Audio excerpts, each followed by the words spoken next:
If you have a culture problem, train the managers or spend some time helping the managers paint the picture for every one of their direct reports, how their role aligns with the values of the organization and uniquely contributes to the delivery of the budget and delivery of the goals.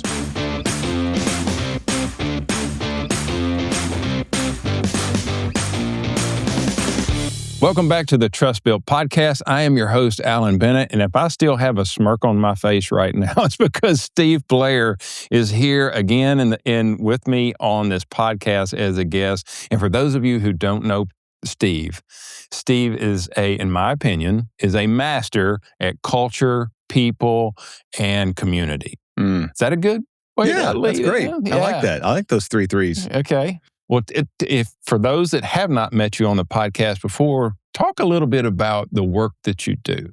Yeah. Right now, in this season of my journey, which is my favorite by far, I get to come alongside leaders and founders and help them create cultures and keep cultures that allow the best people to thrive at work. I believe really strongly that God gave us the gift of work, and we deserve to love the gift. And so it breaks my heart when people are filling seats in roles that they're qualified for, but they don't have passion for and don't feel a sense of purpose. And so that's what I do today. It's how I describe what I do today is come alongside leaders and founders. I'm doing it inside organizations. I'm choosing to do it inside organizations rather than as a consultant from the outside. But helping those leaders build the kind of culture that makes work worthy of being loved. Because I believe everybody deserves to love their work. Yeah. So that's really the nutshell of what I've set out to accomplish in my final kind of season. You know, you made it sound simple. You know where I'm going with this. Yeah. Yeah. You know, the art, there's the description or the science behind creating culture, but then there's the art. Yeah. And creating that. And what I want to do today, what's a little bit different, is I want to kind of take a deep dive into what it really looks like within an organization. Because the last time we talked, we were more surface level. We were talking about trust and culture and people and concept of what that looks like. And today, I'd like to kind of go a little deeper and more of an application of what it really looks like within an organization and you had mentioned that there's different levels of that. Yeah. So let's go ahead and get into that. Let's double click. We're no longer right clicking, we're double clicking. That's right? Maybe. Yeah, we're going deep. Yeah. And I'll start by sharing a small story that maybe will lead into this. I took on a client I probably shouldn't have. And there are, in my opinion, there's 2 vastly different types of ways to lead. There's the top down where you pound it down in, right? And then there's the way that you build from the bottom up.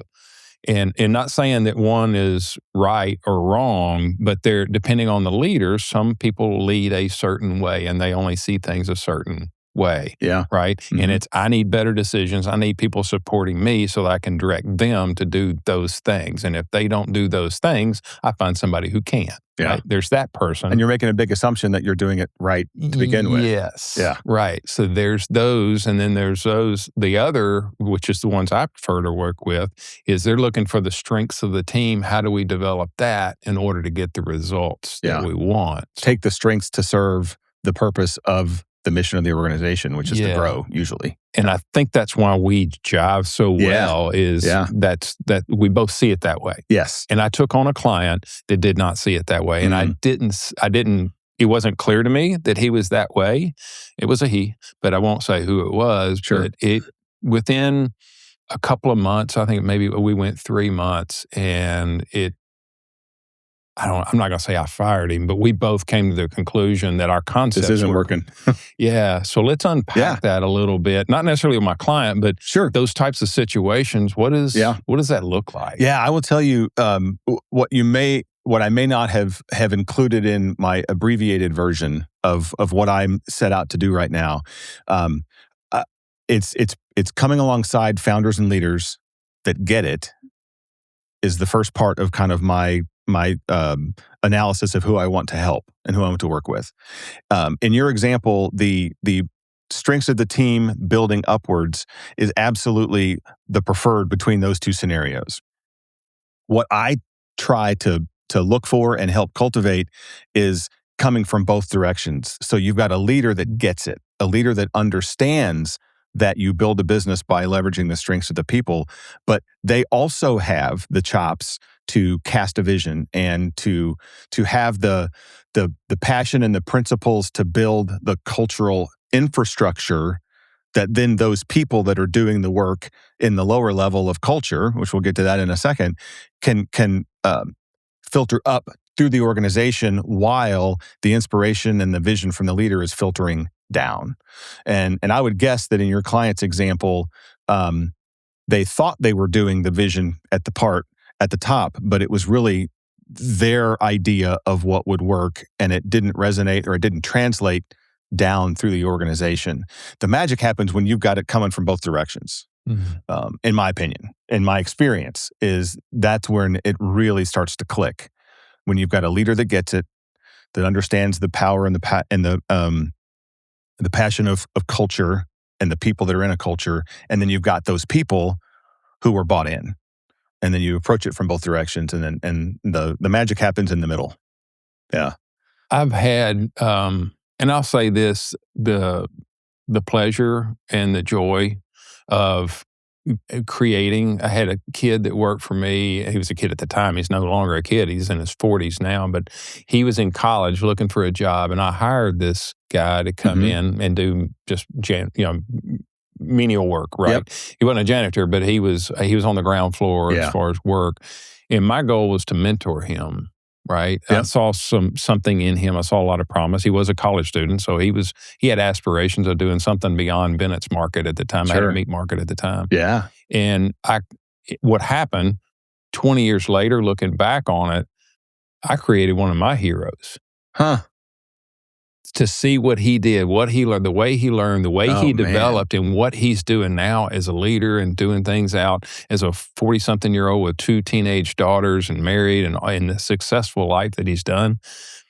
Cultivating that and being a mentor and seeing him on that journey, to me, he's become my hero, right? Man, what a legacy, Alan. What a legacy view of every opportunity that comes along, having that kind of even, and by the way, I love when we look backwards over our career and then make sense of our choices. And I think what you've done is you've looked back over how you poured into that young man. At the time, it was intentional from a spirit standpoint, but you didn't necessarily have tools and structure and framework that you were using, right? But you can look back now and unpack, like, why did it work? Well, it's because you showed him servant leadership, or because you taught him accountability, or all the things. So looking back, it's awesome to look back and put the pieces together. But in the time, you don't necessarily know what you're doing. But man, that's what it's all about for us, is the legacy that we can hope that we leave behind with people that have been open to learn how companies work, cultures thrive, businesses grow, but then they make it their own, and then you see what they can do. Mm-hmm. That's when he turns into your hero, is when he's doing more than you ever thought he could do. Yeah. Yeah. That's awesome. That's a great story. Yeah. So let's get there. Let's talk about that journey and what, within organizations, how do you do that? I mean, I did it blindly, and it was with one, not everybody that worked for me did that. They didn't become that way. Yeah. So let's unpack some of the things that, you and I've done along the road of life to get to the way that we work with organizations and people like that.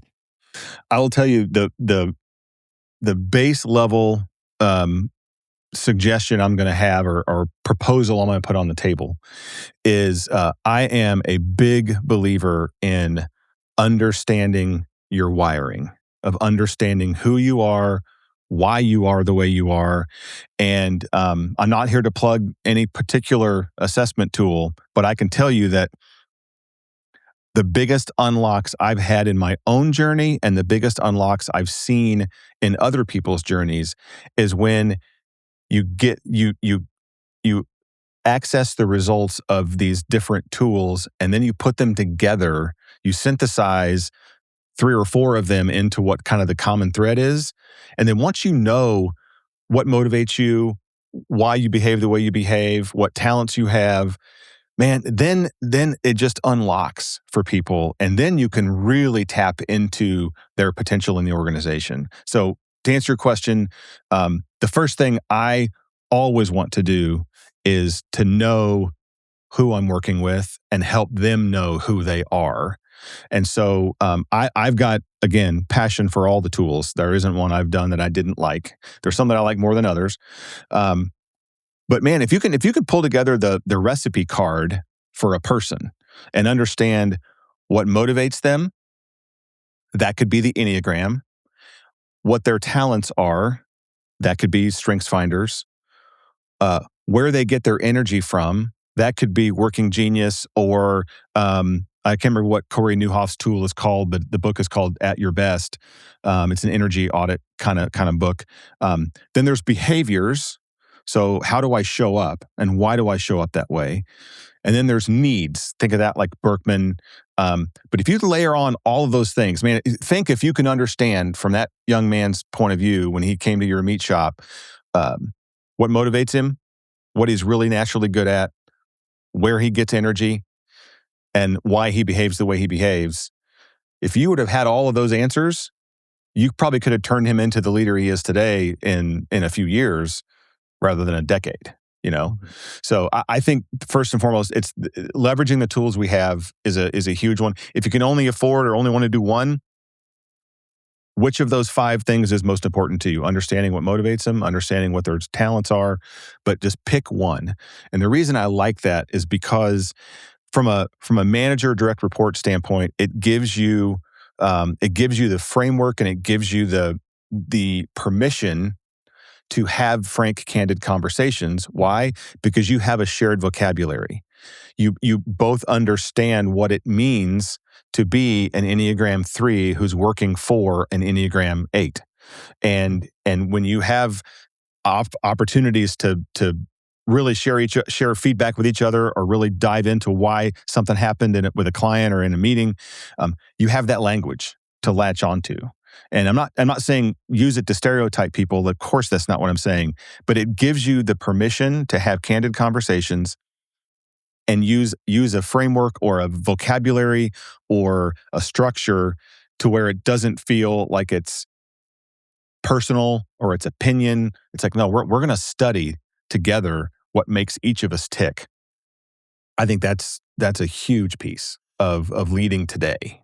One thing that I have seen is some people do those assessments and they try to do it DIY. Yeah. And as we both know, the real art is applying the information properly to, and I don't want to name, but I've seen it several times where they take information and try to use it like reins of leading a horse, pulling and pushing and cracking a whip. Let's say they use it to manipulate. Yeah. And I've seen that happen. It is not pretty. So finding someone that is skilled in applying that information into your organization is key. And I'm not promoting any one particular person or any one particular thing, but there's some danger in trying to do this yourself if you're not educated. Yes. Right. Now, I feel like we'd be remiss if we didn't say, if you're an organization that maybe can't afford a coach or can't afford a person to facilitate that, I've had great results. It's funny. 5 years ago, once a year, I would take the printouts of all of my favorite assessment tools about myself, lay them out across the dining room table and highlight and colors and draw lines between them. Last week, I took Strengths Finders, Enneagram, and Working Genius and Berkman and threw it into ChatGPT. And I said, here are my results for all 4 of these tools. Help me look for ways that I can exploit my strengths better at work, and help me look for blind spots. So that's a pretty free way to do it. Now, you don't have the dynamic of having a live person, walking you through it with your results, of course, but it is better than DIYing it. Yeah. for sure. Right. And the other thing I would say, and I promise I'm not sponsored, but we've discovered a tool at our company called Cloverleaf, and it is a tool that has, I think, 12 or 17 of the assessments inside the tool, and it's the legit. It's not knockoff versions. It's Gallup strengths. It's all the big ones, and you can take it and it does the dining room thread exercise for you. And your team can take it and it can show you how to best show up to a team meeting. Or what I love about it is there's AI capabilities where I can say, hey, I'm about to head into a meeting with Doug and I know that I got to give some tough news. How should I best go about that, knowing who I am and who he is? Mm-hmm. And man, it is freakish how helpful that is. Yeah. So I just want to say, go back to the original point of this. Assessments work. They're gifts of clarity that are really hard to get without having some kind of facilitated, structured way to dig into who you are. And then there's power when you can take more than one of them and look for those threads. You mentioned something earlier talking about wiring. Yeah. That got my ears. It raised eyebrows and got my ears perked up. That's a world that I think is fascinating and impactful within organizations. And the way I look at wiring, and I want to unpack this. I want to get your thoughts on this. So there's the wiring between two people, right? We have different styles of how we operate in this world. And then if we're in different roles, those roles require a certain type of person to do them, right? So for somebody like me would not be good in accounting and spreadsheets. That is, I am not task-oriented in that way. I am people-oriented. Sure. So putting me in a role of an accounting department is not a good fit. So there's wiring within the role and there's wiring within the people and that's the way I look at it. And trying to understand, is the person with their wiring a good fit for that role? So that's one level of wiring. And then the second level is the wiring between, say, accounting and sales. What information do they need? They're not operating on the same wavelength. So how do you connect those two departments? Yeah. So there's the role, and then there's a person, and then the people within the roles. Absolutely. So we got a gumbo here. So when you get situations like that, trying to build connection and clarity and understanding for the role and understanding for the people in the role can be it can be a pot of gumbo. I know I've used that, but it's trying to build a culture around that is tough. Yeah. Right? That's where it goes to kind of next level of how are we going to do what we need to do to create the environment that we want when there's all this going on. Yeah, and I think the key for any of that to work well is for whether it's between two people or it's between a person and a job description, but there's got to be buy-in that we want this to work. We want to have better results because we work better together. Can we both agree that we all want that? Yes.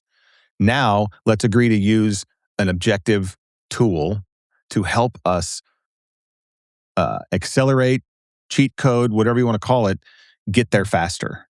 I've seen situations where one person doesn't necessarily agree or align with the results they got from a particular assessment. And, that's rough because you got to find a different way to connect then because the tool's working for you, but if they don't necessarily trust the results. And by the way, I've also learned from Joy, a gal that works with me on my team, amazing, super passionate about this, these kinds of tools. She's taught me that, hey, even if the Enneagram says that you're a 6, that doesn't mean that you're a 6. You need to assess what it's telling you, and then you decide whether that's really who you are or if you think there's actually some natural tendencies elsewhere. I think we get in trouble when we tell people, well, it says you're a 4, so you're a 4. Yeah. And so I used to think that, nope, it is what it is. I'm a 2. That's I got to deal with that. And Joyce taught me that no, that's not necessarily the case. Like the way you answered those questions might indicate that you're a 2, but let's unpack that. You may not have a 3 wing. You may be a 3.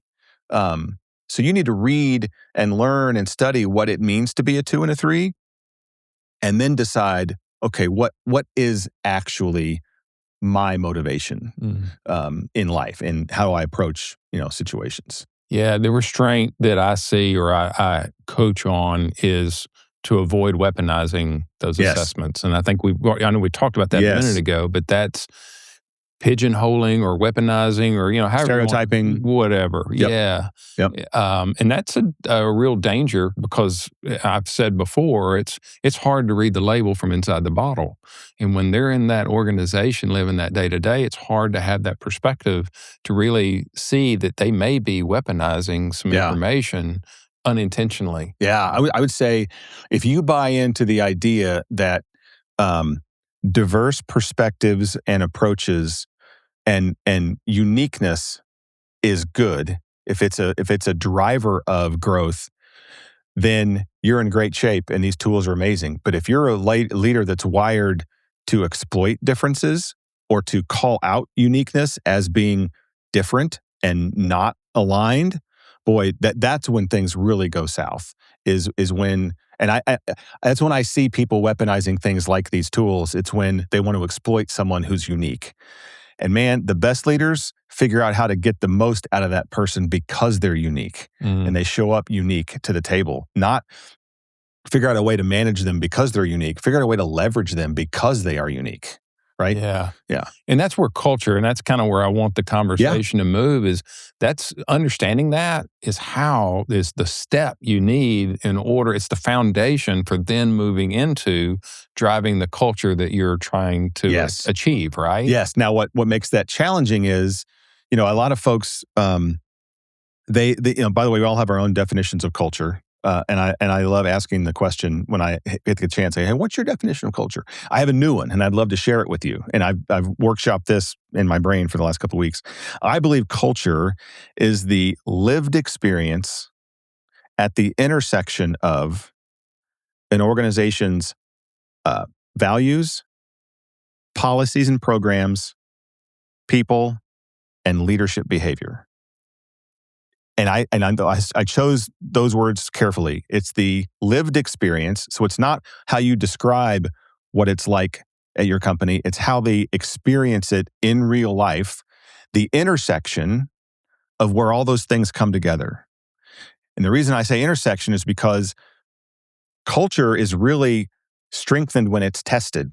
When you run it through a filter and say, okay, we say that our values are this, but hey, our behavior doesn't necessarily jive with that. Well, that's a culture indicator, right?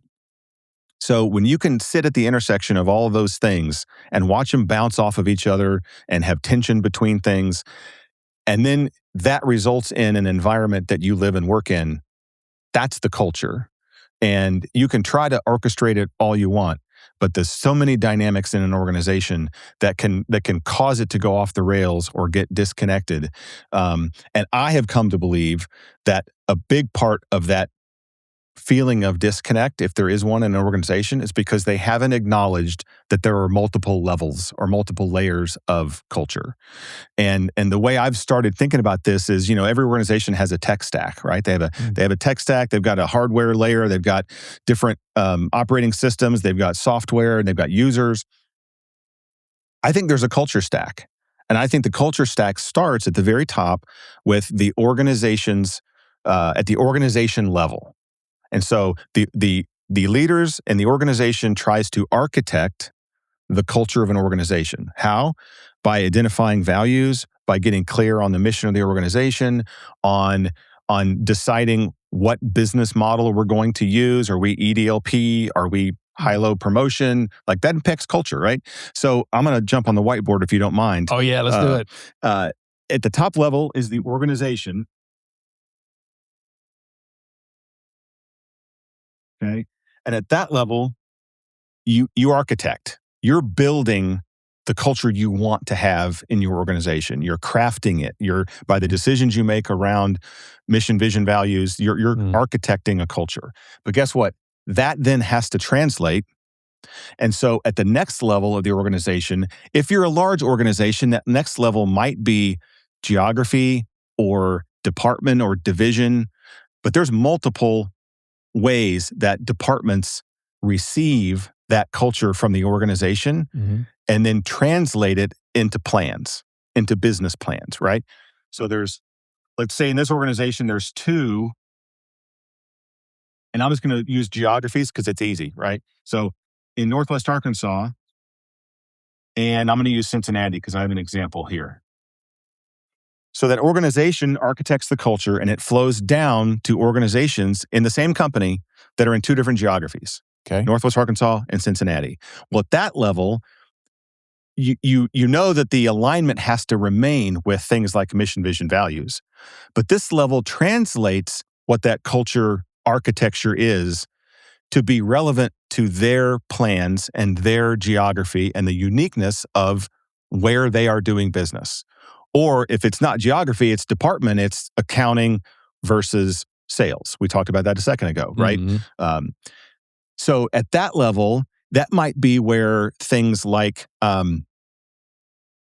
budgeting, that might be things like how we celebrate people, anniversaries, things like that. Those have to be consistent with the top level, but they're starting to develop personality because it's needed. You have to reflect your local marketplace, or the accounting department needs to reflect what accountants do, right? And that's different than what salespeople do. Well, once you get down through there, that's not where organizations stop. There are teams of people that work together. And that's this level, which you might have a couple of different teams at this level of the organization. So if this level orchestrates the culture or architects the culture, this level translates it to be relevant to where they're doing business or how they're doing business. This level integrates it into ways of working. Okay. So this is a team. And within those teams, they do things differently. They answer emails within 24 hours, or they don't, or they have certain meeting cadence that works for their team, or they have process flows that are different from a different team, especially a different team that might be in Cincinnati, right? So you're seeing it flow down. But here's the big unlock for me. The fourth level, the foundational level of any culture is your immediate manager. There is not a more impactful experience for a person and how they get to live the culture of that organization than through their immediate manager. Well, guess what? There's a lot of them down here in an organization that has some complexity. How in the world can an organization make sure that what gets architected at the top, translated in the second level, integrated in the third level, and then lived day to day in the fourth level? You can see all the ways that a culture could get off track because it has to translate, it has to slide down the entire organization. And what I think is really interesting is most organizations focus on the organizational level culture because that's where you can have supposedly the greatest impact. Well, cultures don't usually break at that top level. They break in the seams. Cultures break in the seams as it comes down, and you all of a sudden get a team that's operating out of alignment with the culture. And then that team may have a manager who's rogue and who's doing performance management differently and who's not living out the value of community. So that's really where it's really important for an organization to get really clear on what culture they want, and then give intentional thought to how does it translate all the way down. Let me give you a couple of examples. Compensation. Okay, so the organization needs to decide what's our philosophy on compensation? Do we want to be base salary only? Do we want to be base salary with some incentive compensation? Do we want to have commission sales versus enterprise? What's our approach to compensation? Okay. That gets translated down into the market or into the second level. Okay, but we're in Northwest Arkansas. That has a whole different salary approach for the consumer products industry than New Jersey, New York, because everybody here is on the Walmart business and there's uniqueness about how businesses do business and grow here at Walmart. But at this level is where most budgets get set, right? So bonus is impacted greatly at that second level because that's where you set your goals and you establish bonus targets and all those things. At the team level, a manager gets a budget from their organization, and then they've got to figure out compensation plans for their people, right? And they want to look at the bands that HR provides them, and they've got to figure out, how am I going to best motivate my team with the budget that I have? Well, guess what? The manager assesses performance.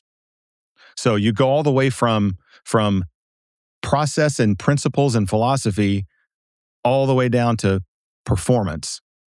And it's really important that the managers are calibrated so that performance is assessed the same way across the organization. So you can see that just in the topic of compensation, there is lots of areas where this could get off track.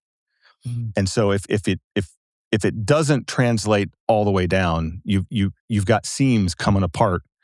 And everywhere there's a seam that's starting to come apart, you've got a potential for culture drift. That's why this is so hard. Yeah. It's very complex. But I think having this mindset in an organization, most organizations think, oh, we have a culture problem, let's rewrite the values.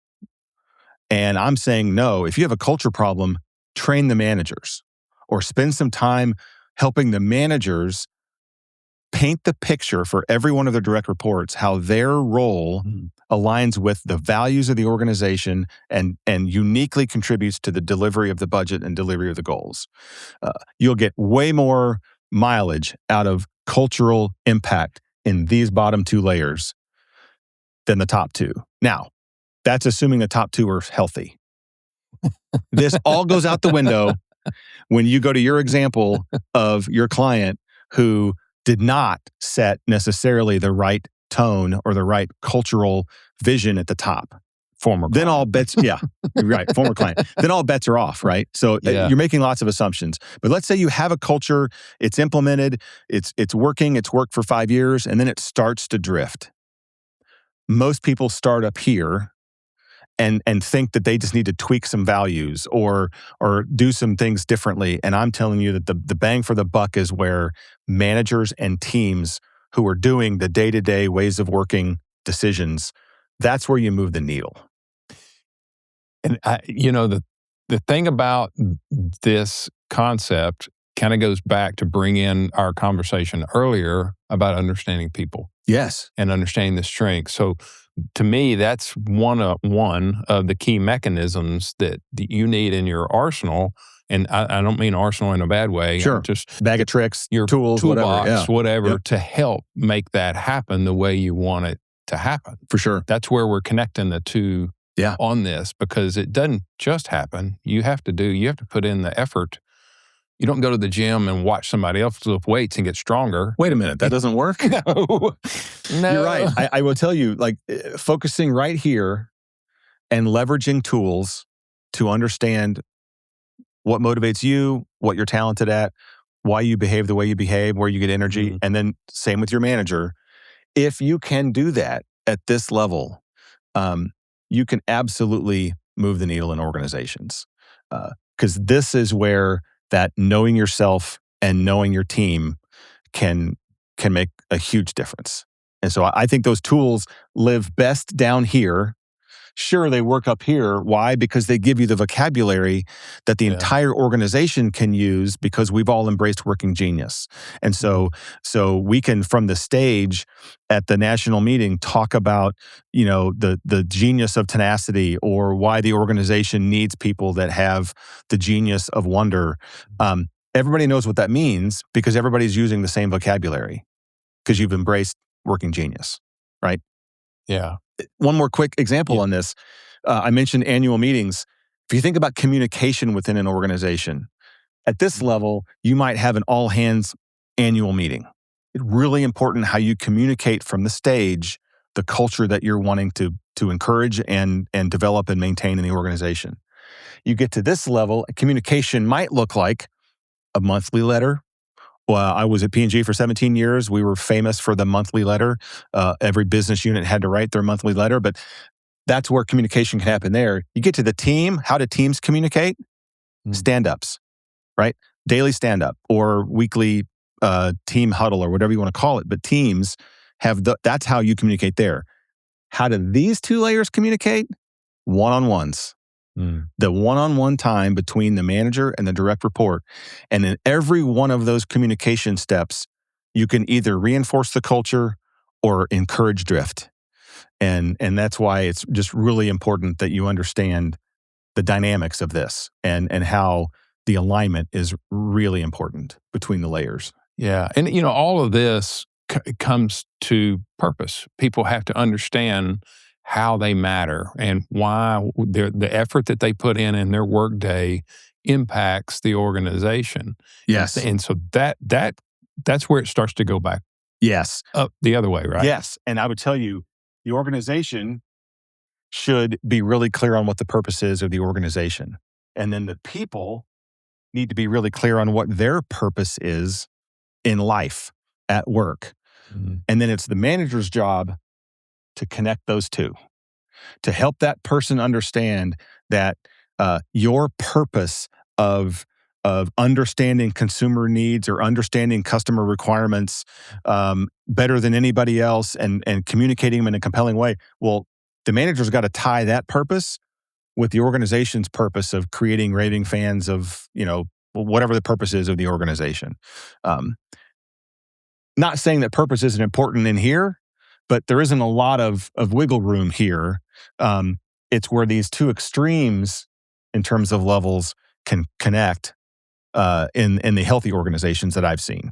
Yeah. So the lack of development, and this has been my experience, the lack of development of resources, and I'll say human resources. And if you don't do the things that we've been talking about, even if the purpose is established on both ends, that's where you start to short circuit purpose, is if you don't do some of the things that we've talked about. Yeah. I would say if that happens, your purpose will happen.